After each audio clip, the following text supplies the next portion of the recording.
Hey, it's Chris Van Vliet. The Draw the Death Machine, Sammy Callahan. The Saturday Night Delight, Tyler Turba. Steve Macklin. Jay Vidal, Jai. ECW Original The Enforcer, C.W. Anderson. Carrie Silk, Ring of Honor Ambassador. The Interview Queen, Alicia Chu. Alan Angels from The Design. The Misfit Crossbody Women's Champion, Crystal Moon. The pretty Ricky Wilde.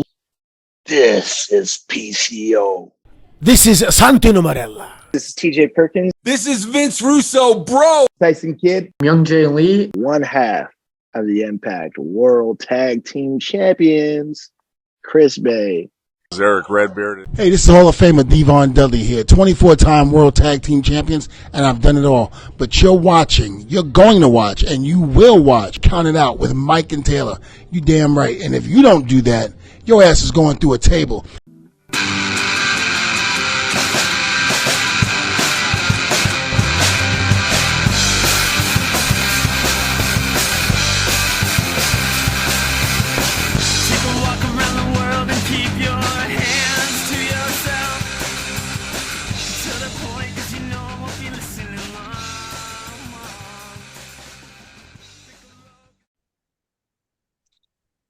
Well, we are live, pals, and welcome to part 2 of my favorite episode of the year. It is the year-end show. It is Counted Out with Mike and Tyler. It is Bill After Seal of Approved, and I am Tyler, and that is Mike. What up? Me? You? I'm all over this show this year. I was so MIA last year. That and by my own fault, I had so much going on that I couldn't be involved in a lot of shit. But this year, I'm all over this shit. I'm here, baby. I'm here. And we talked to some really cool people. We have a great interview lined up that for this episode that you're going to hear the rest of in a week or two. I can't wait for you to hear that. There's so much cool shit going on today on the show. Yeah, you know who else is here? Not just you, Mike. Oh, no. Tyson Kidd, TJ Wilson is here. Oh, yeah. Gary Michael Capetta, very famous ring announcer from the NWA, the AWA, and the WWF is here. We're going to pay respect to those that we lost this week, and we're going to kick things off with your number 4 moment of the year. My number 4, man. This is, man, it's hard on the list. I'm proud of it. Also this week, by the way, before we roll into that, we are going to be doing our match of the year and our female wrestler of the year. Very exciting stuff there. I don't know, man. I'm getting excited. I think I want to roll. Here. You want to? I'm going to throw it. Let's do it. I'm going to throw it to you because I wasn't lucky enough to jump in on this one. But I'm going to throw it to you, and I'm going to let you introduce the guest for your moment on your list. What a giver I am on the show. Right? If only you were like that in bed. The cool thing about the show, we had some new guests like Gary Michael Capetta, but we also had some return guests like TJ Wilson and the guy who jumped on for the number 4, the warlord of weird himself, the man who lives with chickens and dogs and people and mantars. Sin Bodhi jumps on for my number 4. And here we go. Hey, everybody, this is your warlord of weird, Sin Bodhi, and you're listening to Count It Out with Tyler and Mike and Cookie.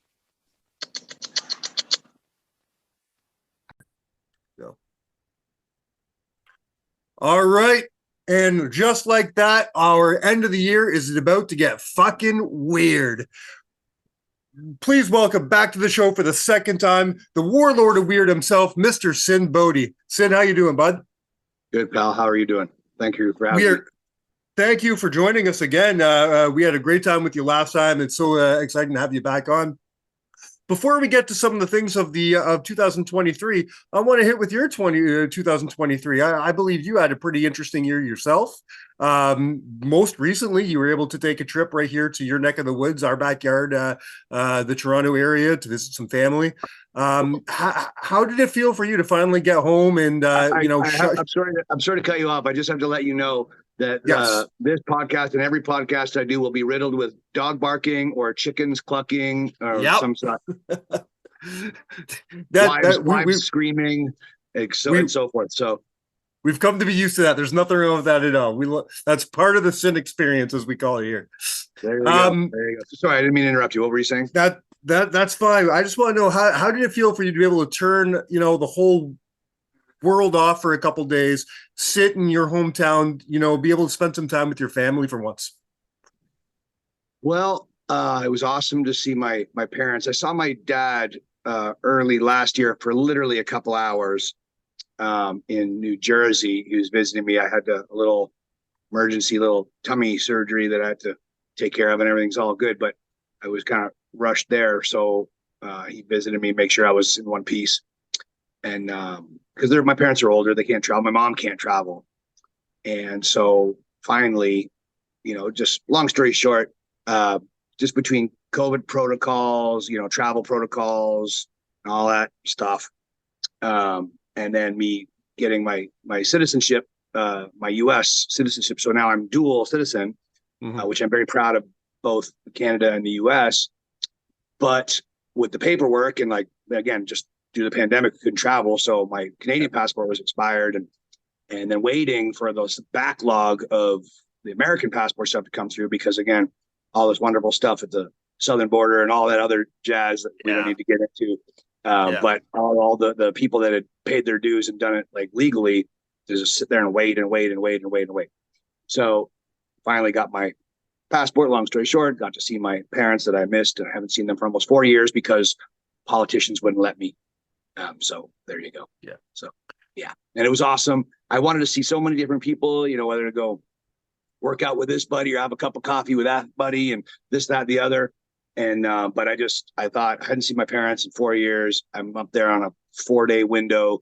So I just thought, you know what, I'm just going to spend every damn minute of it with my loving mother. And I found that very subject her to me, for 4 days. Found that very heartwarming, man. I saw that you said the same thing on social media. Said how, hey, rain check to all these other guys. I'd love to see you, but I'm here to see my parents. I'm going to be with my parents. Man, there's something special about that. That shows me right there that your parents did right by you, because that's what a real man does. Is he goes and he shows his parents exactly the kind of love they need right now, and I love that about you. No, I appreciate that. Thank you. I'm flattered, and I'd hate to see how it turned out if I didn't have good parents. This thing happened like this, and I have great parents, So, but again, my mom is she's older, and a lot of this stuff that I guess what the news is really designed for is just to scare the shit out of all the normal earthlings. So my mom is just terrified about everything, and she is such a strong, smart lady. But I think all the news, turning on the news is like watching a horror movie. Yeah. I remember not too long ago, somebody was asking me oh, you got this scary wrestling persona and all this stuff, and what's your favorite horror movie? And I told them House of Cards. Nothing. There's nothing to me scary about Michael Myers or Freddy Krueger. They're fun to watch, but they're just fun characters to me. And they're make believe. And I don't ever have to worry about some guy with knife mittens chasing me in my dream. It'll just be a dream. If anything, I'll be chasing him. But I thought if just even 5% of the shenanigans that go on something like a House of Cards or a Madam Secretary or any of that stuff, just if 5% of it's true, then I think they're, we're doomed. So that's the scariest thing, Fox and CNN, all that's on both sides of the aisle. And watching any of that stuff, man, that's way scarier than any horror movie I could think of. Listening to some of these politicians, I'd rather be Sigourney Weaver with a little alien baby popping out of my belly. It'd be less painful. Another really cool thing you got to do this year, and this ties right into what we're going to talk about today. You got to do some traveling and visit a good buddy of yours for his 50th birthday party. You got to go see your boy Adam Copeland, and of course Jay Christian was there as well. So let's jump right into that. That's why we invited you here. My dog wants to murder the mailman. He's living the cliche. She's like, I know That's you come amazing. every day and you bring something, and I'm going to get you one of these days. If it's the last thing I do, I'm going to eat your face, man. It's amazing. You, like I said, that's why we brought you on. It's okay. It's okay, baby. Mochi. My wife and my kid are outside playing with the goat. So I think my dog inside here, she's just like, come inside where I can protect you and all that stuff. So I love that name, Mochi. I get distracted so easy. I apologize. I love that name, Mochi. That's very unique. I've never heard that before. My kid named her after her favorite ice cream, which is mochi. So okay, I like that. That's where we got that name. So the reason for the season, one of the highlights of 2023 for us was the combined years of Adam Copeland and Christian, because I truly do believe, well, number one, Adam was all over the news for, leaving WWE, signing with AEW. So that's one side of it. But then the other side is, I truly believe Christian is doing the best work of his career right now in AEW. He is hotter than hell. So we combined the two together to make this to make this item on the list. Let's start with Adam. When he decided to leave WWE, he did this great thing in Toronto, brought up Ron Hutchinson, had a great final match with Sheamus. What were your thoughts when you even before you knew he was going to AEW? What were your thoughts when you thought, okay, it's time, he's leaving WWE?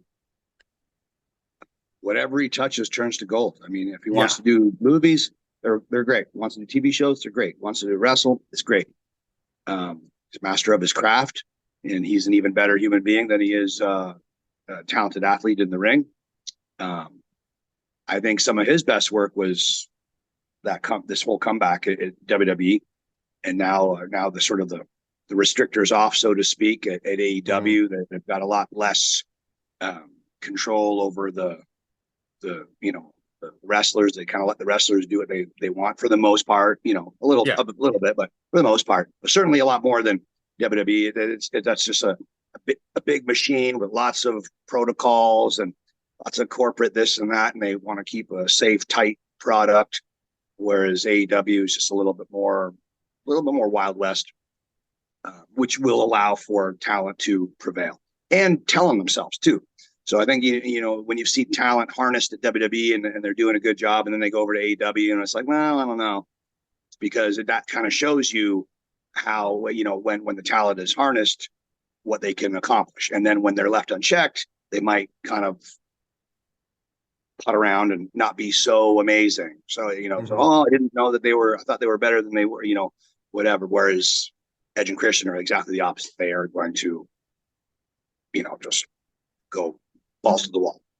100%. I could not agree with you more. We've seen it 1,000 times in different federations where people go, and as soon as they're allowed to do whatever they want. Well, usually whatever they want isn't that great. Christian, it's a crapshoot. It's a crapshoot with any given talent, guy or girl, or whoever. If you harness them and produce them to a T, sometimes that's for the best. You pull the best out of that talent. Sometimes if you let the talent just let them have the reins and just go full blown in their direction, then you get the good stuff. It really, I think personally, it depends on the individual and it depends on the circumstance. Like there's some great guys and girls that, under tight direction, really, really deliver a great product. And other guys and girls, when left, out and about, like just let them on the track, let them do their thing. Then you get the good stuff. It just depends on the individual. And with Edge and Christian, with Adam and Jay, that's absolutely the case. Yeah, I think probably if you see and like what you're seeing on AEW, then you will kind of get an idea of out of Adam and Jay. You'll get kind of a glimpse of what they would have wanted to do sometimes, and when stuff was maybe kind of shut down or whatever. Oh, we can't do that. Oh, we can't do this. So again, I'm just using them as a hypothetic. Of course, but that can be the case. And another talent, not so much.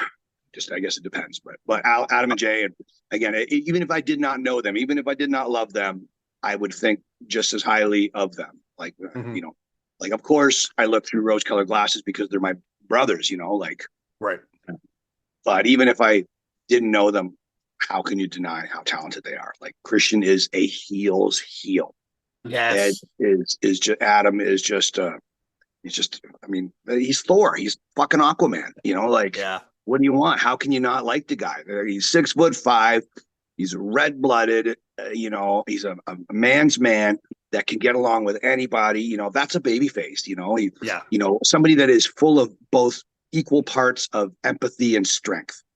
You know, if you have somebody that is just strong and they're mean about it, well, then that's a powerful heel.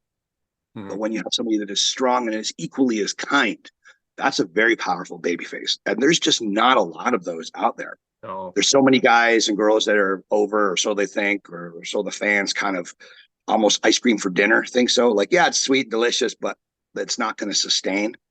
Right. You know, where Edge and Christian are sort of a healthy dose of heel and babyface. Like they're giving you all your nutrients. You know, they're giving you your meat, potatoes, and your veggies, and all the stuff, and dessert on top. So it's to watch it and to see certain baby faces. Okay, some guys and girls at first glance are glitzy and they're fancy and they're flashy, but where's that substance? Where's that sandpaper rough, as we would say? Where's that nitty gritty? And Edge, again, he's not the super glitzy Superman, and he's not the super dark brooding Batman. He's Aquaman. You know, he is this cool, you know, funny when he needs to be funny, badass when he needs to be badass. Good guy, bad guy as the mood strikes, you know, whatever. I mean, he can strike with a vengeance, and so can any good babyface is allowed to be pissed off. And he is a master of that, like being that fiery babyface. Like he gets himself in these situations where he's got to fight like a proper dude. And I like fancy high spots just fine, but it's the last thing I think any decent coach, it's the last thing we look for. We're looking for heart. Yes. You know, like Dr. Tom or Jake the Snake, two of my coaches and buddies, they would say, look, we could teach you all these sneaky tricks. We cannot teach you heart. You know, if you don't bring that to the ring, I don't care how fancy your moves are. I don't care how many abs you have. I don't care how sparkly your tights are. If you have no heart, you will be transparent sooner rather than later. Did it surprise you at all that I'm sure I know the answer to this because you know the man so well, but does it surprise you at all how he's able, either man, but especially Adam, how he's able to go at the level he's going at right now? Number one, and I don't mean to be disparaging, but at the age of 50, after doing it as long as he's done it and being out of the game for 9 years and coming back from what was supposed to be a career-ending injury, there's no reason he should be able to go at the level he's going at right now. When he was on WrestleMania just 2 years ago, going at that level, I think he surprised the whole world. When you look at that, were you just like, of course, because it's Adam, or did it surprise you? It surprised me at all. No. So there's a few questions in that, in what you just threw at me. So one of the main things I can say is like, Adam is the case in point for people he's a measuring stick for just earthlings, let alone wrestlers, to not be told you can't. Like, just because somebody says you can't doesn't mean you can't. That's just what somebody's telling you, you know. And for people to put in the work and have that heart, you can accomplish damn near miracles. You know, I think it's very easy for people these days, and I don't want to be a crotchety old timer or anything like that, but you know, I really care about the young wrestlers that I teach and just people. Like I like people. I want to, you know, I enjoy to be in a good mood. I'm not a grumpy, you know, whatever. But I think so many people are just have it so easy and everything is so soft these days. And if there's any monicum of a challenge or any monicum of hard work, it scares them and it shuts them down. And then they find every reason to, well, I can't because, you know, like, how's about you just shut up and pull yourself up from the bootstraps and get to it? You know, as far as being 50, I mean, I think it's the new 30, you know, I think there's a lot of great things about medicine and science, and there's a lot of stupid, shitty things about medicine and science. Like, we're told some really dumb stuff, and yet there's also some good stuff. So as far as like, you know, Adam didn't sit on the couch for 9 years. You know, Adam was an athlete. Adam kept busy. Adam does all sorts of stuff. He works out all the time. He is so meticulous with his diet, you know, all that stuff, wrestling or otherwise. And, you know, he's so, again, if he's Thor, he's Aquaman, you know, like whether he's in a wrestling ring or not. And so for him to, you know, be cleared, you know, and again, he probably could have wrestled this whole time if he felt like it. It just, with the WWE doctor saying, you can't do this to our certain level of protocols and what have you. And so he was maybe playing it safe, you know, because his 2 daughters, his beautiful daughters, and his beautiful wife, and certainly doesn't want to hold his daughters sitting in a wheelchair. So I guess he was kind of thinking like, well, this is what this doctor said, and maybe this is the case. But once he got an inkling for himself saying, wait a second, I just took a spill off my bike and I'm alive and I feel good, maybe I could do more. And then he did more, and then maybe I could do more, maybe I could do more, and so forth. And so I you know, I think, again, in anything, wrestling, medicine, law, politics, you name it, there's talent and there's garbage, and there's nice and there's mean, there's honest and there's shady. You know, like there's certain doctors I would trust immaculately, and other doctors not so much. And I think this pandemic has probably proven a lot of that. So, you know, however you want to view that is, you know, just think for yourself. And Adam is a guy that thinks for himself, you know, and he arrives at his own conclusions. And I was, short story long, I was zero surprised when he made a comeback. And I thought that comeback I thought he did the best work of his whole career. And I thought all of his work was amazing. But I thought that was the stuff. And it stood out so much on top of that because, again, a lot of the other guys were kind of just being fluffy and fancy and doing fancy pants, high spots and whatever, where Adam just dug down and fought from the bootstraps. Like he didn't try to wrestle like, I'm trying to think of a kind of a silly example. Like he didn't wrestle like, what's that Will Ferrell movie where they're the skaters? The 2 do the Napoleon Dynamite and Will Ferrell are like the figure skaters. Oh, Blades of Glory? Is that what it's Blades called? Glory. Yeah.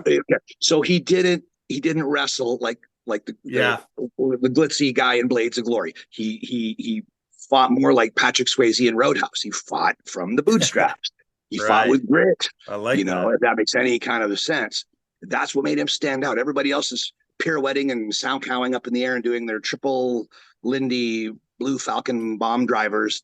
And where Adam just dug in and just grabbed a hold of the heel that was pissing him off and slugged the shit out of him. And when Adam got slugged, and Adam sold like a MFer. I don't know if we cuss on here or not, but go for it. But I mean, he from underneath, like everybody wants to see a hero get up. The hero's already up. That's that. You know, like again, I joke with wrestling students all the time. Like nobody's watching 2 hours of the Avengers or Star Wars or whatever if the babyface is on top. If Luke is kicking the shit out of Darth for 2 hours, you're just changing the channel. He's like, oh, Luke's got this, it's fine.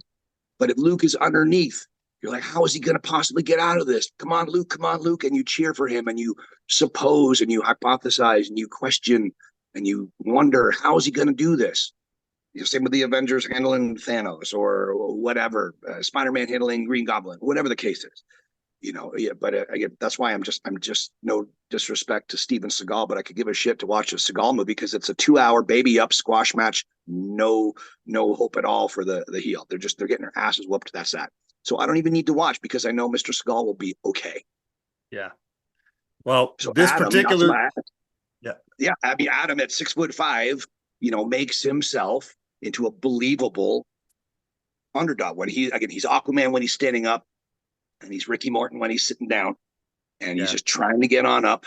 And once he's up, then you're getting your ass kicked. But he's a master of getting up, just like Hulk Hogan. Hulk Hogan's comeback wasn't you block one punch, punch, shoot off, big boot, leg drop. That wasn't his comeback. That was his finish, because everybody knew that once he went, that was that. So everything after that is part and parcel with the finish. His comeback was just doing that shake and getting up. And sometimes he got put back down, and sometimes he got put back down again. But his rise, where you just wanted to see the guy get up and kick the shit out of the heel. Adam is a full-blown master of that story. And Christian, of course, on the other end, is the master he's the yin to Adam's yang. So. And that's what I was just about to say. This particular Luke couldn't have a better Darth Vader right now, because I do think that Christian is the best heel in the business right now. He's just going crazy right now. I'm loving it so much. I'm not telling anything new. I mean, it might be so new that it's old. It's old that it's new. It's just age old. It's like, again, The good guy needs to be a master of getting up, and the bad guy needs to be a master of backing up. So like when Adam's coming forward, Jay is moving back. Adam's coming forward, Jay is moving backwards. So as soon as Adam does this, hey motherfucker, Jay goes, whoa, wait. Not a lot of guys and girls want to be that foil or not look, bad or put in a weird light. Like, got news for you, boys and girls. If you don't make yourself into an asshole, you're not a heel, of some shape or form. There's monster heels or shit heels, whatever. There's different shades of heels. But essentially, at a point, all the heels back up in their own different ways. Well, you've been very gracious with your master of that. Yeah. You've been very gracious with your time. I know you're a busy man. So as we say goodbye to you and thank you for this, I do have one last question. Yes, sir. 2024 is right around the corner. What do we have in store for us for Simbodi in 2024? Well, I'm figuring out to do more like producing, player coaching, and sort of kind of figuring out between how that's going to wind up. Because I just think like I'm at that unicorn age, same as Adam. Like, he looks younger than me because he dies with his stuff, but this picks up the clown paint really well. So once I get all dolled up in my jammies and my clown paint, I don't think you can't tell if I'm 21 or 61 or anywhere in between. So I mean, I can, again, I'm in shape, I can move, I'm strong. You do all that stuff. Yeah. But weirdly, again, just being in that unicorn age of where I got down with a lot of those crazy legends of the 80s, but I'm young enough where I can hang with the young cats. So that I think makes me in a great coaching, especially a player coaching level, because there's, if these young guys and girls are studying the wrestling gods on YouTube, that are maybe some of them aren't on the planet anymore. Well, I've been in the ring with those guys. So when you are studying those YouTube matches as an up-and-coming wrestler or whatever, you see it and you perceive, you hear it and you perceive. You cannot touch it. That third very tangible factor is not on the table. Whereas when you lock up with me or you get punched by me or you get moved around by me or whatever, you're getting a whole different feel where I've had so many wrestlers go, holy crap, I didn't know it was like that. And I'm not doing anything so brand new or anything. I've been like, this is just how it was. Like, so I think, and again, I'm not healing on the modern day. There's a lot of wonderful things about the modern stuff, but I think peanut butter and jelly, like if you take the best of the old school stuff and you take the best of the new school stuff, you smush it together and that makes one hell of a peanut butter and jelly sandwich, making a really delicious meal right there. So I think as a player coach, like I can certainly have ideas and I can certainly produce, whoever. Like I was a producer on the Ric Flair's last match show. That's right. Conrad Thompson put on, in Nashville, and again, I've coached WWE. I've been at WWE. I've been at AEW. Been at TNA. All sorts of places. So I think what I would like to do is where I would be best served as. Not what I would enjoy it, but I mean, I could do two things. I could be a Hell on Wheels, character and come up with very clever storylines, whether it be for myself or produce somebody else into those situations. Like, again, like helping birth wrestlers like Bray Wyatt, Zoe Stark, Karrion Kross, Crazy Steve, Solo Sikoa, list goes on and on and on. So had my creative pause on those guys and girls, help them, bloom. And they're so talented. They'd have been just fine with or without me or any other coach. But it's really cool, really a cool feeling to know that, help them along the way. That was neat. And so I think even Edge would say I'm pretty darn creative. And Jake the Snake, my mentor, would say I'm pretty darn creative. So I think whether I'm being creative in a producer role or whether I'm being creative as a player coach, like often when I fly out to wherever, just about every week I fly someplace, go somewhere. This weekend, I'm actually in my hometown. We just moved, my wife and I this year moved to a little town on the edge of Death Valley Junction, about an hour out of Vegas. And so we're putting on a kids charity Christmas show. And I've got some guys coming in from NWA and AEW and WWE and stuff just to do a free show for the kids. So producing shows and all that kind of stuff is just, it's super fun to do. And whether I'm coaching, producing, player coaching, or whatever. But again, flying out. And what I'll do is I'll wrestle some local good guy or some local bad guy. And I'm kind of like the Bull Durham of pro wrestling, I think, these days. I'm just like, all right, loosen up, tighten up, do this, do that, more of this, less of this, try this, blah, blah, blah, blah. You know, and I'm not the big paint my numbers guy. I don't want to talk about everything. I think that's I'm not Sinstradamus. I'm Sin Bodhi. How am I supposed to know what's going to happen in the future? So if you just map everything out, it's going to, it might not take where it's supposed to take. And you'll hear a lot of coaches say, like, don't wrestle for yourself, wrestle for the audience. Like, don't just try to mark out for yourself and get your own dumb stuff in. Like, nobody cares. The people want to see the story they need to see, you know? And I think that, again, that's where Edge and Christian are just masters, absolute masters. So anyway, so there you have it. I'm keeping busy. We're doing seminars, doing wrestling shows, and then I make those LJN customs. So if anybody wants to book me for anything, seminars, wrestling shows, or you want a LJN of yourself, those 8-inch kind of rubber figures from the 80s, I make those. You do a hell of a job too. Those are really cool. Yeah. Oh, thank you. Thank you. So I keep busy, and that's just the wrestling stuff. Then over and above that, again, on this little funny farm of mine on the edge of Death Valley, my wife and I sort of are like an unofficial animal rescue. So I mean, we've got goats and chickens, and I've got a tortoise about the size of a lawnmower, and we've got all sorts of silly really critters, cool. Dogs, cats, wives, kids. I got all the creatures, all the creatures, all of it. Well, Sin, thank you so much. It was such a pleasure having you here. Merry Christmas, Happy New Year. All the best to you in the new year, sir. Thank you, sir. Merry Christmas and Happy New Year to you as well. All right, guys. The next number on the list is coming right up next. There you go. You know, 2023, it had a lot of highs, and unfortunately, it had some lows as well. And you know, this has kind of become a very sad but a very important yearly tradition that we do for our year-end show, where we take a moment and we like to pay our respect to some of the amazing talent that we lost over the year. And this was the hardest one that I've ever had to do. Okay. I was just about to ask you, was this the hardest one you've done in the last 3 years? Yes, 4 years almost? And not even close, because we lost not only because of the amount of people we lost, but some of the names, man. Well, we and you know, just last year on our year-end show, I was joined by Wei Ting from Post Wrestling, and we talked about the return of Bray Wyatt and, you know, what our vision was on what he would be doing in the year 2023, and we lost him. And you know, for me on a personal level, losing a guy like Jay Briscoe, who I was, if it wasn't for needing this list, if it wasn't for talking about this, Tag Team of the Year probably would have been a different conversation. 100%. And Tag Team of the Year for me is always the Briscoes, man.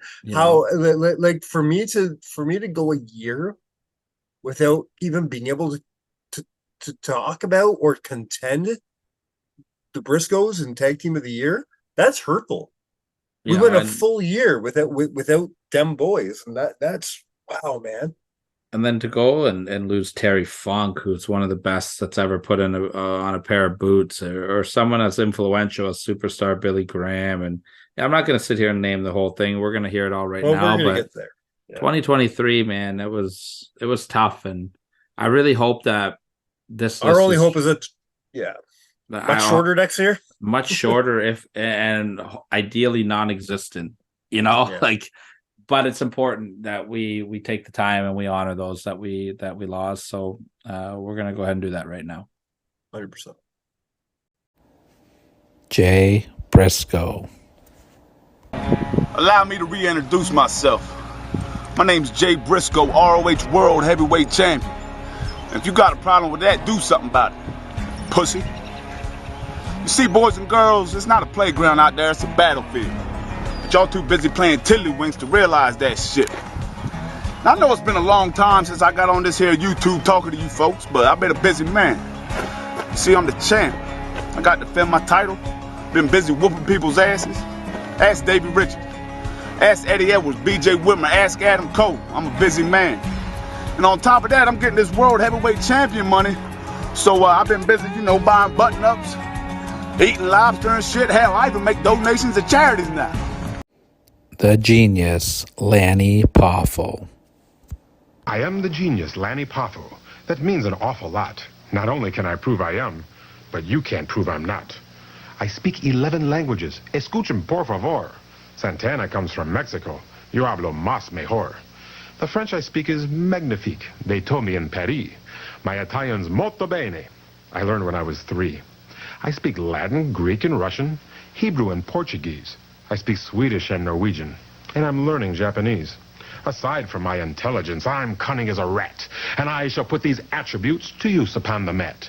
I remind the competition and every wrestling fan, behold, the genius Lanny Poffo, the world's smartest man. Jerry Jarrett. Because, well, I'll tell him personally. Jerry, I'll tell you. Wait a minute. No, you wait a minute. You've been wanting an answer to us what we were going to do about 1980. Well, I'll tell you what we're going to do about it. We're not going to do anything about it. We're not going to sign your contract. We're not going to pay you your big guarantees. We're not going to raise prices to accommodate you. You can go the way of Mr. Pete Rose and you can change organizations. And as for Christmas Day, the match is a nothing you say with Ken Lucas, so we'll treat it as such and we'll put you down on the preliminary match where you belong. Bushwhacker Butch. Wow! Oh, yay! Cousin, isn't it good to walk in the arena and to see all the kids swinging their arms? Oh, not only the kids, Cousin Luke, but all our mates out there, all the bushwhackeroos, as we're coming in, Cousin Luke, as we're climbing, as we're marching, as we're going to the top of the WW Tag Team ladder, all our mates out there, Cousin Luke, they're doing it with us. They're climbing to the top with us, Cousin Luke. They're helping us march over our opponents, Cousin. We're all going together, Cousin Luke. We're marching over the Cousin. It's one for all. And all our mates out there for the bushwhackers. Yay! Superstar Billy Graham.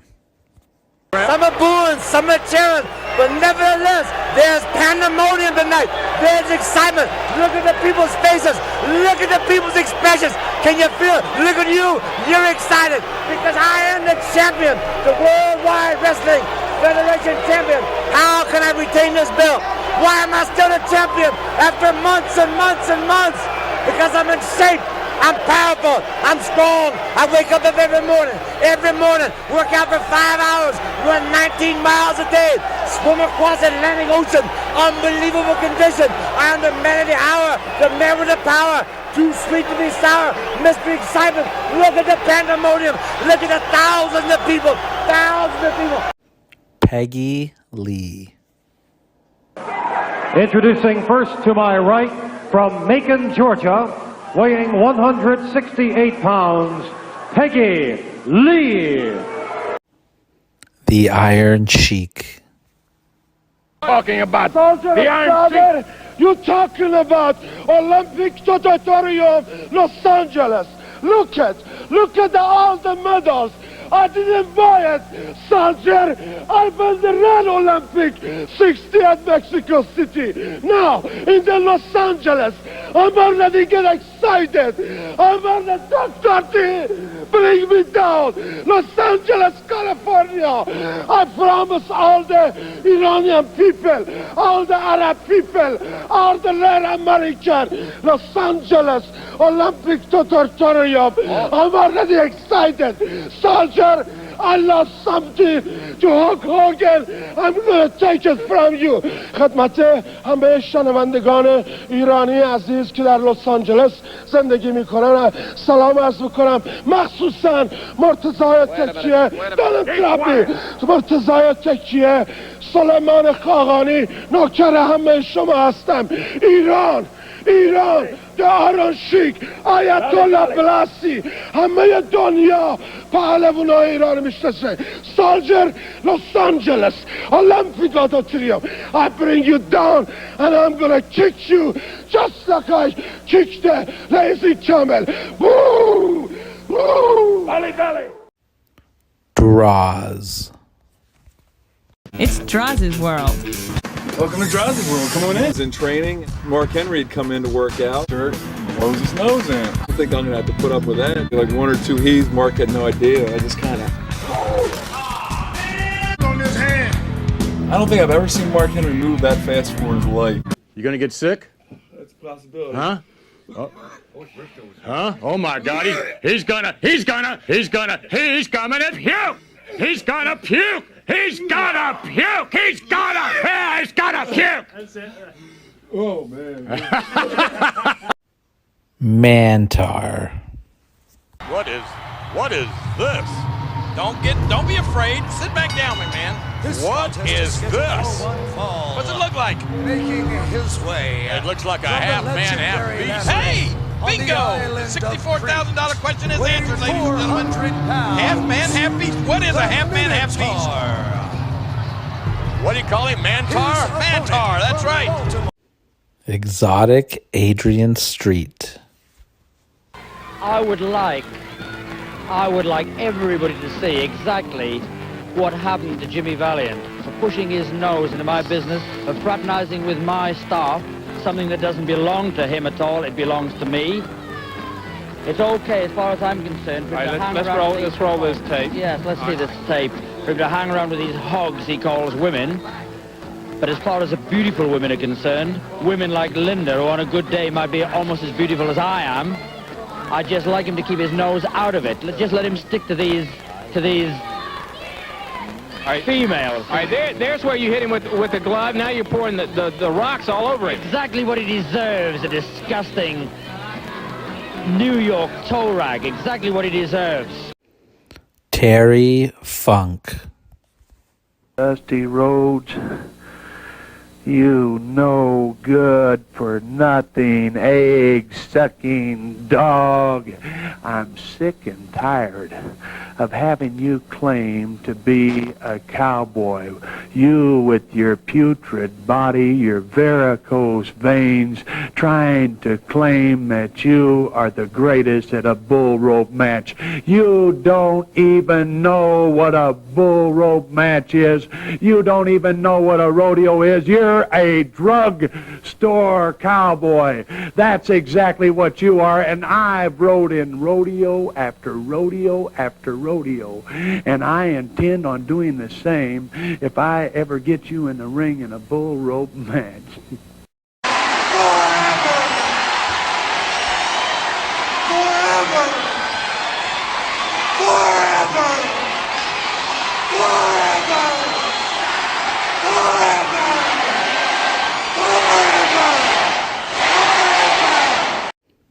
The Fiend, Bray Wyatt.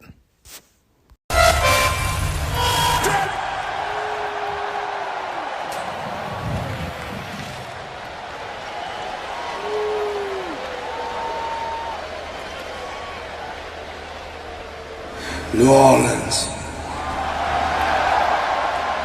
We're here. We're really glad that you're our friend, and this is a friendship that'll never ever end. Yowie wowie! Let me in. Twinkle, twinkle, little star, how I wonder what you are. Up above the world so high, like a diamond in the sky. Twinkle, twinkle, little star, how I wonder what you are. Yowie wowie. We're sharing something right now. Something real. I want you to share this with me, brothers and sisters. Sing with me. He's got the whole world in his hand. He's got the whole wide world in his hand. He's got the whole world in his hand. He's got the whole world in his hand.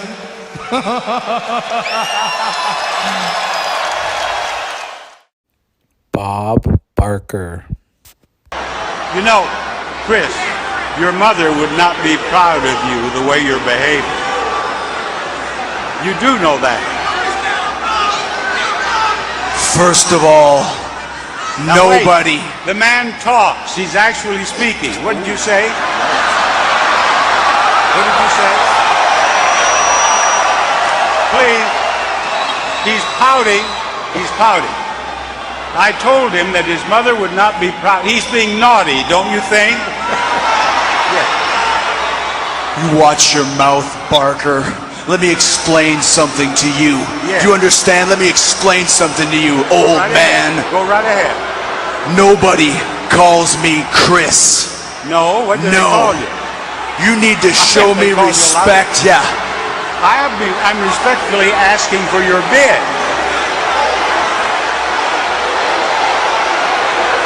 Don't boo. I think it encourages him. You need to call me Mr. Jericho. I do.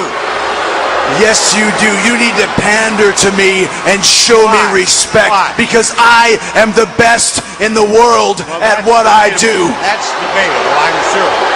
I'm sure the audience would agree. And I am one half. One. Did you hear that? Yeah, I heard the number one. That's your bid. No. One.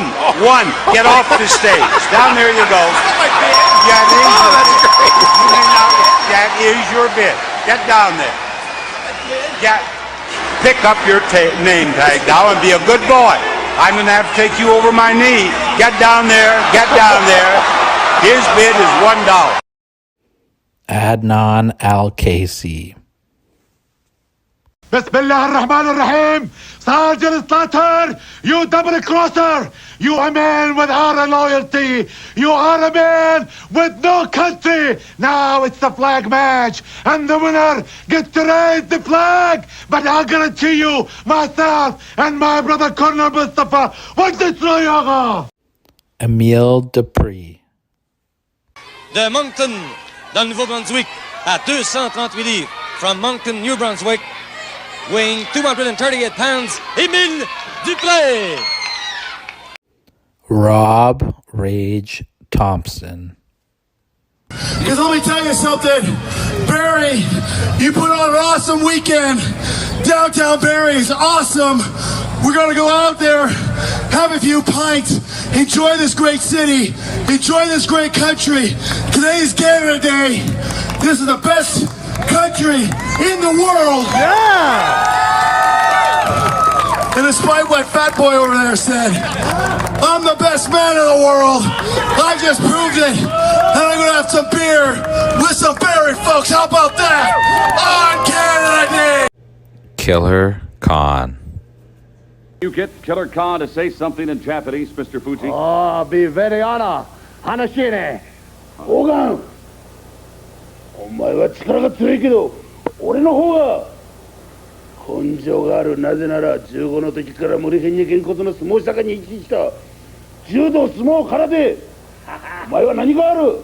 力だけだ。 Well, don't think I don't understand some Japanese. I understood some of what he お said. 前はぐちゃぐちゃにしてやる。 He did say Toyota, didn't he? That's what I thought. Very good.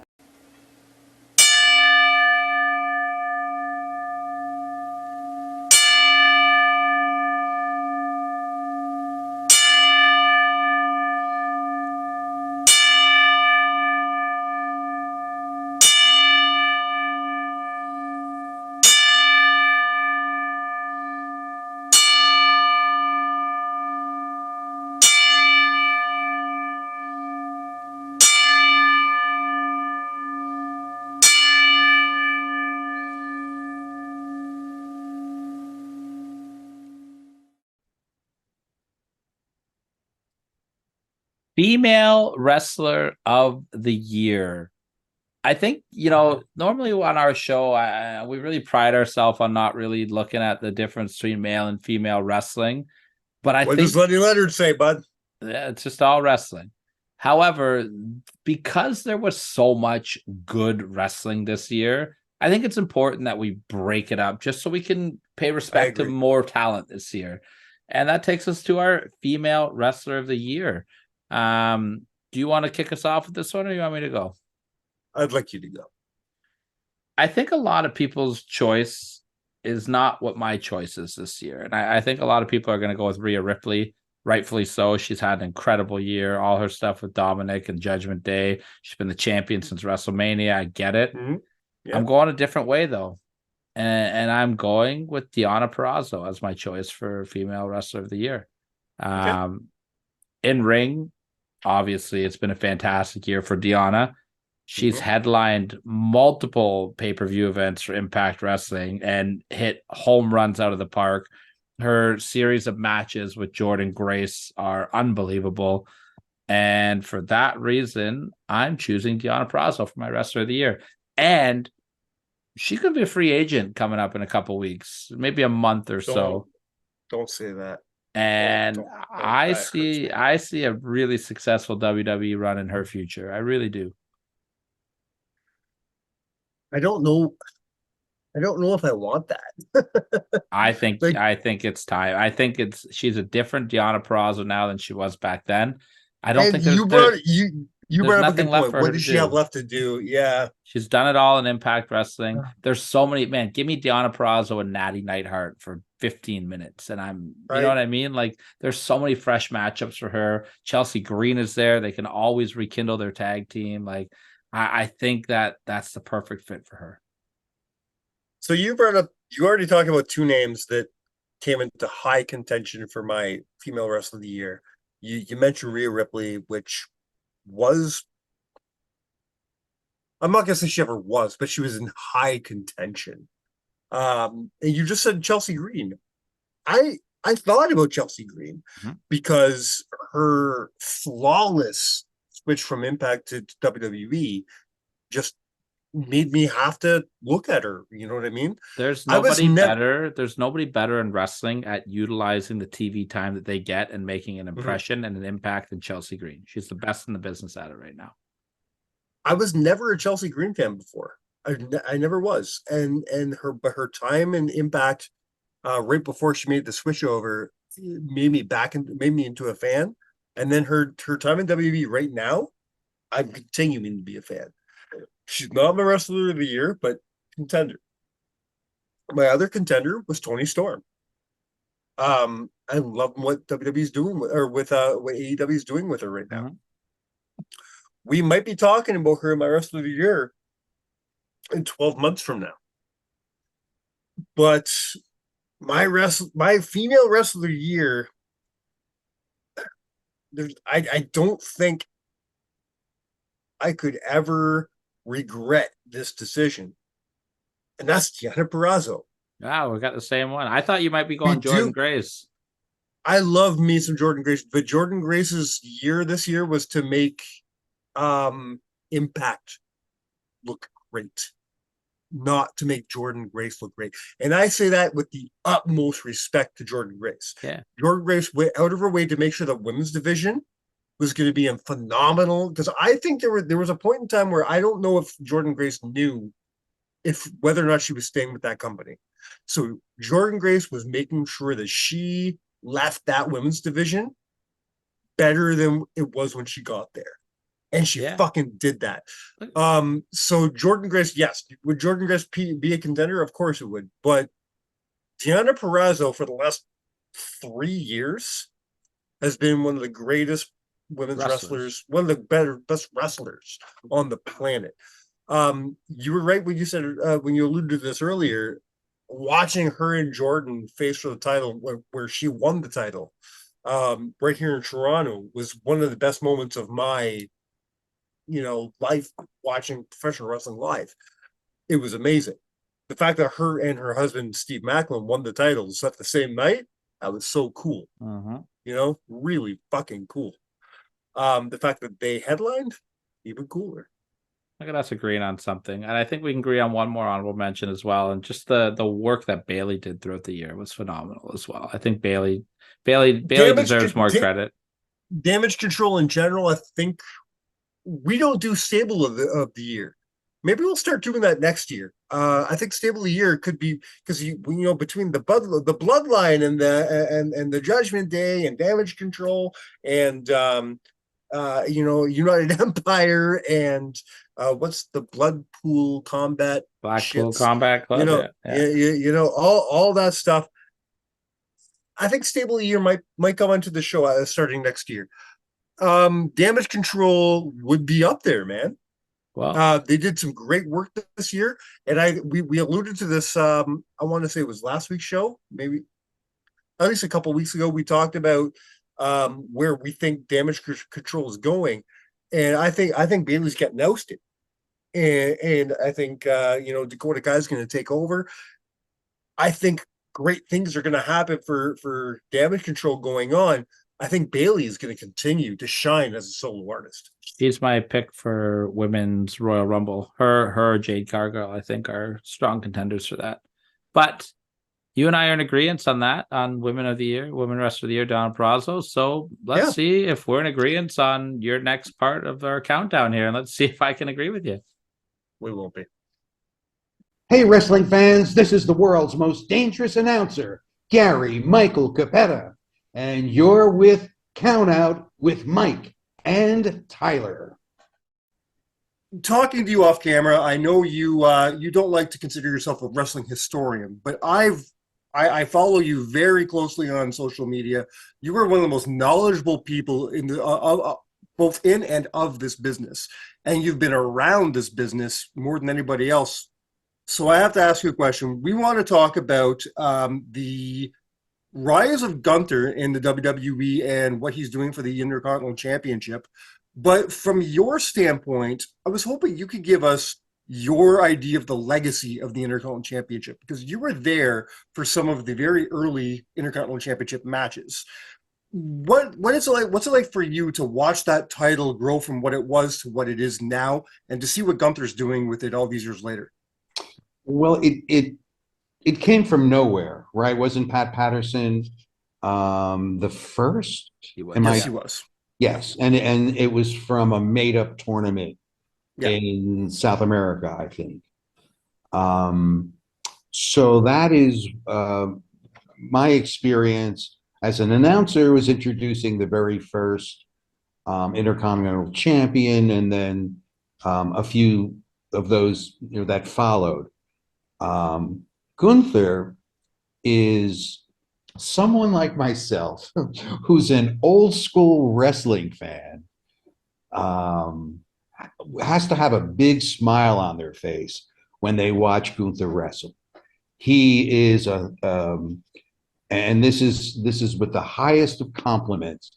He's a throwback to the big rangy kind of wrestler like Canadian Gene Kiniski. Absolutely. He's everything that he does in the ring has meaning, and it looks terrific. He's very serious about his about the sport, and whatever he does, it's all, you can tell it's all with the intention of presenting a reality-based confrontation.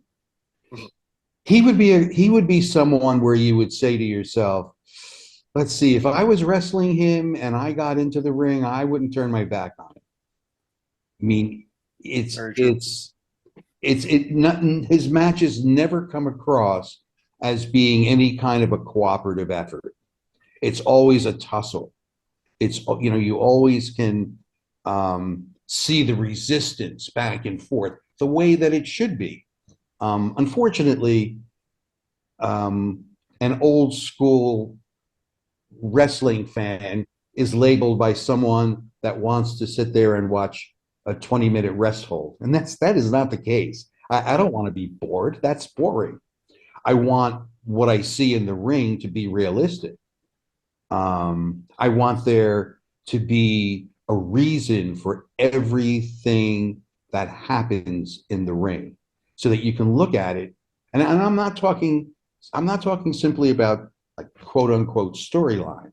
I'm talking about like physically. In other words, when somebody is seemingly decked with such force and then pops up, then that's silly. That would never happen. That undermines, it actually undermines what you, the wrestler, are trying to do. You're hurting yourself. So Gunther is he's one of the guys that's at the top of my list of the current superstars. I think he's I went having- on and on. I'm sorry about that. No, absolutely. That's what we like to hear. And I think he's having an incredible run. I think he's really elevating the IC title back to the prestige that it once had. I feel like over the years it kind of got watered down a little bit, and I feel like we're getting a throwback now to that. And just this year, he surpassed to become the longest reigning Intercontinental Champion of all time, taking over from the Honky Tonk Man. Are you surprised that we're seeing so many longer title runs in this modern era of professional wrestling? And, you know, just seeing a run like the Honky Tonk Man's come to an end with Gunther is pretty incredible. Let me just say that I don't think that he's just elevated. He and a few others, not just him, but he and a few others have not. He's not just elevated the title; he's elevated the sport of pro wrestling. I'm not so concerned about length of reigns, you know, because it's all manufactured. So I don't really see the significance of it. I'm glad you said that, how he's upping the professional wrestling as a whole, though, because, you know, when you hear all these, especially casual fans, talk about, oh, you know, we're in a dark age of wrestling. Wrestling sucks now. It's not like it was in the 90s and everything. I think we're in one of the greatest eras of professional wrestling right now because of guys like Gunther and others in the business right now, because they are bringing wrestling back to what we did know even pre-90s. You know, they're kind of bringing it back to basics and starting over and giving us something like between we now have like 4 major companies, plus the indies have never been hotter. We're in one of the best states of wrestling that we've ever had.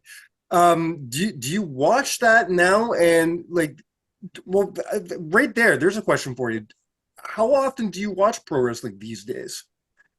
Oh, I watch it every week. I don't necessarily watch the entire program. Right. 3 hours is like a bit much. Right. Just getting back to Gunther for a second. And it's not just Gunther, because everyone who he faces, everyone who comes into the ring with him, they need to adapt. Yeah. You know, he'll adapt a little bit to different styles, but I also think he's a teaching magnet. You know, he's a wrestler who's not accustomed to his style will learn a lot by how much you can get out of seemingly doing less. I'd love to talk a little bit about the legacy of the Intercontinental Championship, and especially during your time when you were announcing for the WWF. Were there some people that you saw carrying the title during your time there that you thought really represented it well and kind of helped build that legacy? Yeah, I mean there was I'm just trying to remember of who the early title holders were. If you can help me out there. Yeah, there's guys like Ken Patera, Pedro Morales, and Don Morocco really were kind of the people carrying it around that time. Right. Well, right there you've got, you know, 3 of the best that have ever done it. All, you know, for different reasons. They have different styles. They have different personas, you know, from each other. You also need, I hate to bring things back down to like reality and business, but I believe one of the main reasons that it was created was to give another title. At the time you had your world champion, your World Wrestling Federation champion. And there was the U.S. champion earlier on, who was Bobo Brazil. He always was the U.S. champion, but he didn't spend a whole lot of time in the Northeast Territory. So the Intercontinental Championship was created for there to be another singles title that could headline a smaller venue, but to be a draw. So I don't want to go down the path of being over serious about something that I think was created for business reasons. That being said, yes, it does have a legacy, but the title holders were usually chosen for business reasons. Makes sense. No, that's Sorry, I didn't mean to spoil the party, but no, I love that take on it.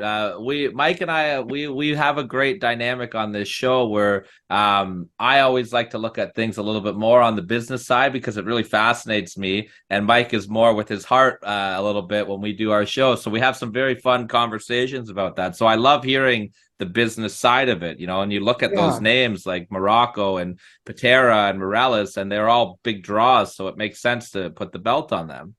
Yeah, I mean, when I was with what's now WWE for 11 years, and I did their TV for 8 of those years, and I announced some of the larger buildings. The Meadowlands in New Jersey and the Philadelphia Spectrum. And usually the world champ was in the main event, and often the Intercontinental Champion was, like the co-feature or just below it. But then I would also announce many high schools and armories and smaller venues of 1,500 people, 2,500 people, 500 people.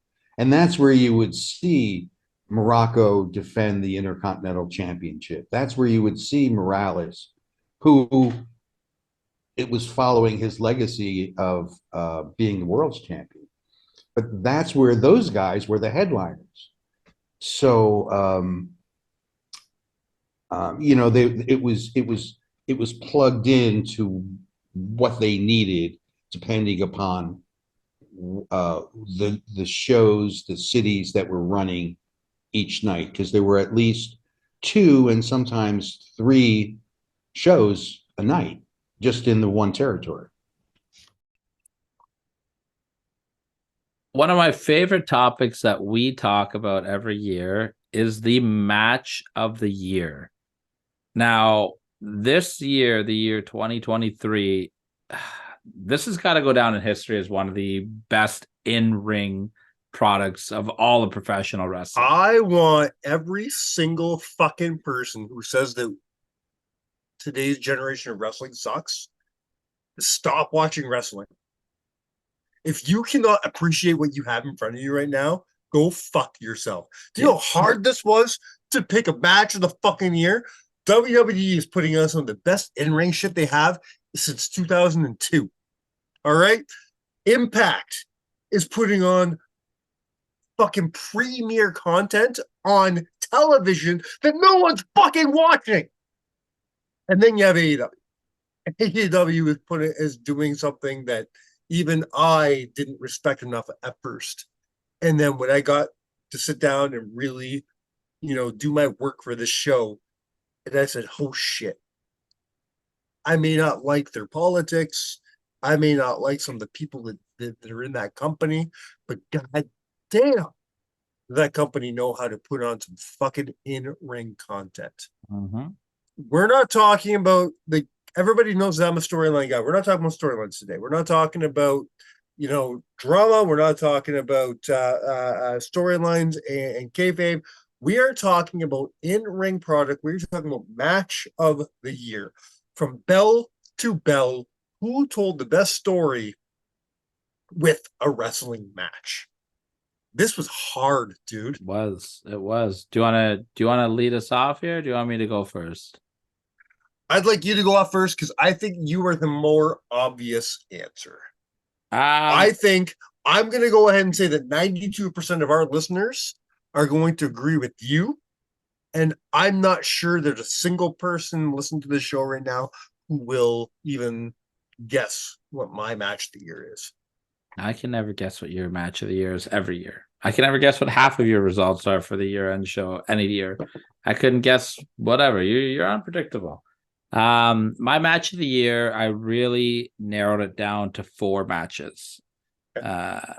I was a very, very big fan of the Triple Threat Intercontinental Championship match from WrestleMania with Drew, Sheamus, and Gunter. I didn't think that anything would beat that this year. I was a very big fan of a type of match that I hate, and that was the Iron Man match between Bryan Danielson and MJF. You know how close that came to being my match of the year? I told you that was a good match. Can we just state right now it's the greatest Iron Man match of all time? Not even close. Not even a fucking question. Everybody can go fuck themselves with the WrestleMania 12. This was the MJF and Bryan Danielson had, without a doubt, the most captivating, most interesting, the best Iron Man match in the history of Iron Man matches. And I hate Iron Man matches. I also think I might have figured out what yours could be, but I don't know. I'm not going to put it out there, but I also was a very big fan of Dragon and Zack Sabre Jr. Do me a favor. Yeah. Do you have paper? Do you have paper in front of you?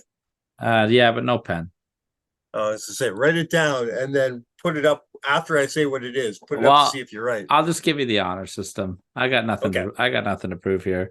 Right. And before I reveal what my actual match of the year is, I want to tell you a match that I couldn't quite give it the match of the year, but it's the match that I have the most respect for of the year, and which might mean the match that maybe meant the most to me in the year. And it was the main event of night one of WrestleMania. The Usos against Kevin Owens and Sami Zayn. Okay. Now, I'm not gonna lie, that wasn't even in contention for me. I do respect it, and I do great love match. Great match. Yeah, it wasn't going to be match of the year for me. No, and it's not. But the reason why I hold it in a very special place to my heart, number one, it was the culmination of a fantastic story with Sami Zayn and the Bloodline. Number two, a fucking tag team title match main event at WrestleMania, and I think it solidifies the Usos as the greatest tag team in the history of the WWE, without a question. Maybe one of the greatest tag teams of all time. Listeners, you've already heard my number 7. My number 7 was Will Ospreay. Do you know how close it came to Will Ospreay not being on this list? The fact that a tag team match main event at WrestleMania, and get out of here with your fucking WrestleMania 1 bullshit. Like, this is more important. The fact that match headlined night one of WrestleMania came this close to being my number 7 this year. This fucking close. Will Ospreay just squeaked out. And Will Ospreay also just snuck out my match of the year, because him versus Kenny Omega from Forbidden Door is my match of the year. Probably a huge bias of me being there live, but also when I went back and rewatched it. You say that. Also, when I looked at everybody else's list, when I watched what culture and so many other people's, like, respected people's lists, this is number 1 across the board. Now, I've already spoiled the fact this is not my match of the year, but I understand why it's yours and why so many people revere it. There are 3 matches, maybe even 4, but I'm going to say 3 matches that I've seen live in my life that have left an impression on me. Like, I walked away from that being like, I will never forget that. 2 out of 3 falls, DIY versus Gargano and versus the Revival, FTR, Hogan and Rock, and Kenny and Ospreay. When Kenny Omega kicked out of the One-Winged Angel at 1, and that place exploded, it was it was the exact same feeling that I got when Hulk Hogan started hulking up at WrestleMania. Those are probably the 2 times in my life where, as a wrestling fan, I jumped out of my seat and lost total control of myself and just went crazy. It's only happened to me twice. The most protective move in professional wrestling in 2023. In a world ever. No one's ever kicked out of it, Mike.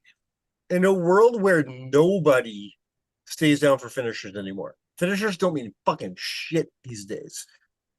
But the One-Winged Angel, that is still such a protected move. So for Will Ospreay to kick out of that move, can you, like, I want people to put themselves in the shoes of Kenny Omega right here. The respect. No, Osprey Kenny didn't. Omega. Osprey didn't kick out of it. Kenny did. No, sorry, I'm sorry. You know what I mean. Yeah. The respect Kenny must have for Will to let him do that. Because if anybody else would have been like, "Hey, can I do your finisher?" Hard no. Hard no. Hard no. If you're you're at WrestleMania, fucking El Gigante. What was his name? Elegante. El Gigante. Well, no, it's fucking Giant what was his Gonzalez. fucking. Thank you, Giant Well, Gonzalez. same guy. Yeah. I couldn't remember his WWE name. He goes to Taker. Hey, can I put you in the tombstone? Go fuck yourself. Taker probably like, buddy, you can barely walk to the ring. I'm not letting you pick me upside down. But you know what I love about that spot, though? The respect that Kenny must have for Will to let him do that move. That spot, though, because the one-winged angel is so protected and respected in wrestling. Like when Ospreay hit it, and it was after like he hit another big move too. People were like, "That's it, it's over." And Kenny kicked out at 1. I think it even strengthened the move even more because people believe in it so much, right? However, when Kenny doesn't hit it, it shows that it's not as dangerous. And that is why this match and that spot is not only so entertaining, but it's so intelligent. What Omega did here, number one, he showed that. I mean, he went down in history as being the first person to ever kick out of his own finisher. I'm the only person to kick out of the winning angel, and that's my move. But the move's still protected because why did he kick out of it? Because it wasn't him doing it. 100%. And that's the only reason that we've discussed this on the show several times about how certain moves like the DDT and the super kick have been watered down. The Canadian Destroyer have been watered down, and everybody sucks. Everybody does it. It doesn't matter shit. However, if Shawn Michaels hits you with a super kick, you ain't getting up. If Petey Williams hits you with a Canadian Destroyer, Jake Roberts hits you with DDT, you're not getting up. Yes, this is a secondary move for everybody else, but it doesn't ruin the move for me, because the man who invented it, the man who perfected it, it's still protected for these people. That just tells me that, oh no, it's not the move, it's the wrestler that makes the move. I think it's fine with me. I love this. I don't hate the fact that this is your match of the year. It wasn't my match of the year because this is just not my style of wrestling. And we discussed this a little earlier in the show. I'm a storyline guy. I'm a storyteller guy. In this story, they ruined it for me in the finish. Yeah, I didn't like that Don Callis was allowed to come back at ringside. I wasn't a fan of that. But I mean, the rest of the match was so good that I can look past it. What do you think my match of the year is? I'm just gonna take a shot in the dark here, and I'm gonna just go based on kind of a fact that I went on. What company do you think it's with? Impact. Okay. And I think it's a show that you went to live. And I think it's I my pick for you is Deonna Purrazzo and Jordynne Grace. Holy fuck. I won't lie to you and say that I didn't consider that. That's not my match of the year, but goddamn, was that one of my favorite matches I've ever seen live. That match, like I've seen a lot of matches live, and that match stands up there 100%. No, that's not my match of the year, but I don't blame you for guessing that. My match of the year comes from AEW. Believe it or not. Hold on here. Your number 7 moment of the year is Will Ospreay's year, who you hate, and your match of the year comes from AEW, the company that you've hated forever. The fuck is going on? Am I being punked here? Like, what's happening? My match of the year based on the style of wrestling that I like and the storytelling from this fucking match, from beginning to end, from the fact that this match wasn't even supposed to really happen, to the people involved, from the minute that I can't even say the minute the bell rang, because the fucking match began before the bell rang, right to the end of it. They had me more captivated than any match had all year long. We're going to go back to the city of Chicago. It's Brian Danielson versus Ricky Starks in the strap match. It's my match of the year. Wow. Yeah. I've never guessed that. I know you would. I wasn't expecting you to. I've watched that match. I've rewatched it. I've watched it 3 times now. That is on par with, I can't believe I'm saying these words. That match is on par with Roddy and Valentine. Mm-hmm. That No match color, eh? is so fucking good. The story they tell, and Brian, everybody knows it was supposed to be Punk's spot, right? And so when Brian Danielson replaced CM Punk in a spot? That's so weird. So the fact that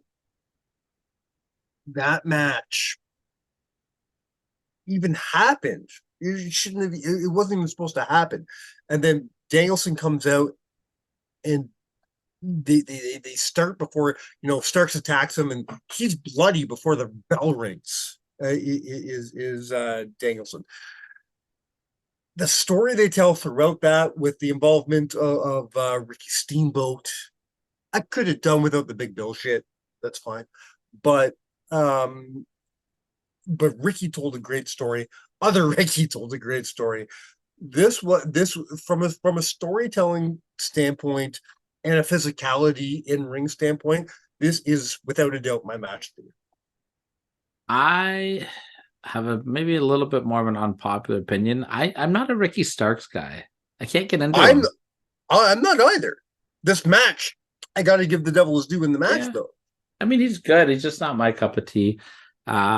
I think, and we'll be talking about this later on in the show, I'm sure, or we might have talked about it already. I don't know how I've edited this yet because it's late. But Brian Danielson, American Dragon, is going to be in contention for everybody's Wrestler of the Year this year. He had a great year. And Ricky Starks, kind of like a story of what happened. Like, I know he's kind of the tag champ. He's the tag champ now in AEW, I believe, right? With Big Bill? I think so. That's a problem. We should know that. I don't. I said we should know that. But that's not my problem. That's AEW's problem. I know. That's what I'm saying. We should know that. But I'm still not. I'm getting there. Listen, the fact that I'm even talking about AEW, it shows how far they've come for me personally. Yeah. AEW, I am way more interested in AEW right now than I have ever been, which is so funny to me because apparently we're in the declining of AEW right now, where less people are watching, less people are attending. They're doing the more stuff that I want to watch. The Adam Cole MJF stuff, the Kingdom. We've talked about this in person. I've never talked about this on the show. I think Tony Storm is doing some of the best work in professional wrestling right now. Hits up and watch for the shoe. It's amazing. I love what they're doing with Tony Storm. All right. And then but Ricky Starks, other than this match, he's not the guy I'm watching every week. Yeah, I'm not sitting down and watching Dynamite from beginning to end. I'm fine. I'm reading what happened and saying, "Oh, I want to watch that," and then go back and watch it. Yeah. That's how I have to watch professional wrestling in general right now. Unfortunately, just life's so busy. But all right, well, there you have it. That is our choices for match of the year, and let's dive right back into the list. Hey guys, this is Tyson Kidd, and you're listening to Count It Out with Mike and Tyler. A huge news story that happened this year in the world of wrestling was the sale of the WWE. were you surprised at all that this happened, that the sale happened, or like it's tough to picture a world with no Vince McMahon and fully control the WWE. Yeah, I mean, same kind of thing. Like you hear rumors or whatever, and you wonder, like, is there a little bit of truth? Is there zero truth, or is it very true? And you don't know. And I remember seeing it on X. This might be the first time I've ever called it X and not Twitter. But Yeah, I'm still trying to get used to that too. So weird. I think I saw it the day 2 of WrestleMania. I saw it from from some kind of some kind of a business website had posted it, and it wasn't like a wrestling rumor or anything like that. So I was like, I kind of paid a little bit more attention that time when I saw that one. I was like, maybe. And then the next day was the announcement.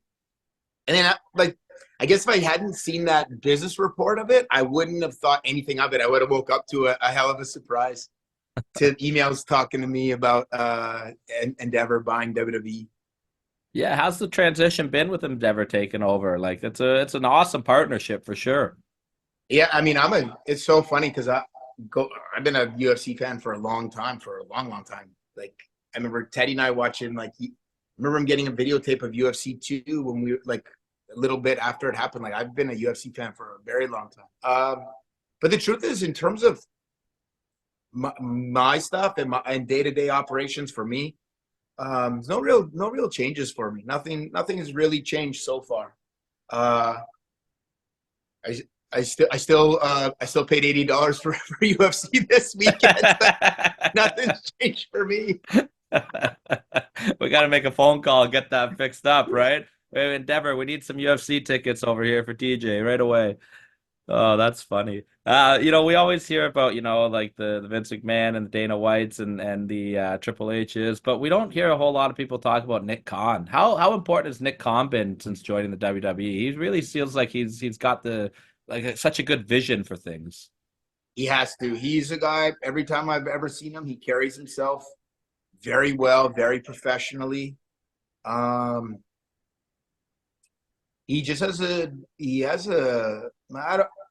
don't know him so well. Like I know who he is, and he knows me, and I always say hi to him and shake his hand, whatever. But I just kind of know of him more than anything. But he always carries himself very, very well. He has a very he has a very professional sense to him at all times. And I remember SummerSlam 2021 in Vegas. I went to a Vegas pool party with a friend the next day, and 4 or 5 different people that I don't know, just strangers, all came up at different times, came up to me and told me how lucky we were to have Nick Khan and that they worked with him prior. I'm not. I remember I was I saw him either that next week or a few weeks later, and I remember I told him, man, I went to a pool party in Vegas, and I just had random people coming up to me telling me hey, I used to work with Nick Khan. He's the best. You guys, man, you guys really you guys lucked out. How he's the man. And so many, there's just so random. These people kept telling me that, but he kind of laughed. So I don't know. He's definitely a heavy hitter. There's no doubt about that. Absolutely. With the sale and Vince kind of stepping back a little bit, what's the biggest differences in the way that Triple H runs things compared to the way that Vince was doing things? Well, I just I say, this is the way I kind of describe it, is Vince's first wrestling match was at 52 years old or something like that. And I mean, I'd be 100% accurate on this, but Triple H's last match is his last match is kind of in that age range. So I can not, obviously Vince understands wrestling speak, but when I speak to Triple H about something, we can identify as speaking wrestler to wrestler. We can identify as boss to employee, executive to producer, on all those levels. With Vince, I have and had a very good relationship with Vince when he's here. He and I, we can't really, we can have little dabbles in it. We can't really like have a conversation in that wrestler to wrestler kind of realm. We have the executive to producer and boss to employee. We have those ones. But with Triple H, I have that third connection as well, where it is wrestler to wrestler, and we can speak in wrestling speak, and it makes things. I mean, it honestly just kind of for the way I do things, it just makes things a little bit easier for me. But the truth is we all learn from Vince, and we all are products of a lot of Vince's teachings and a lot of his philosophies. Maybe the thought process is Vince's philosophies and Vince's teachings, and just maybe a little bit more modern of a setting. Absolutely. You know, we talked about you sitting under the learning tree. Triple H sat under that learning tree for a long time as well, right? So kind of full circle there. What hasn't Triple H seen at this stage of the game? And there you have it. I think that's that. That is 2023 wrapped up in a nutshell. Here, I counted out.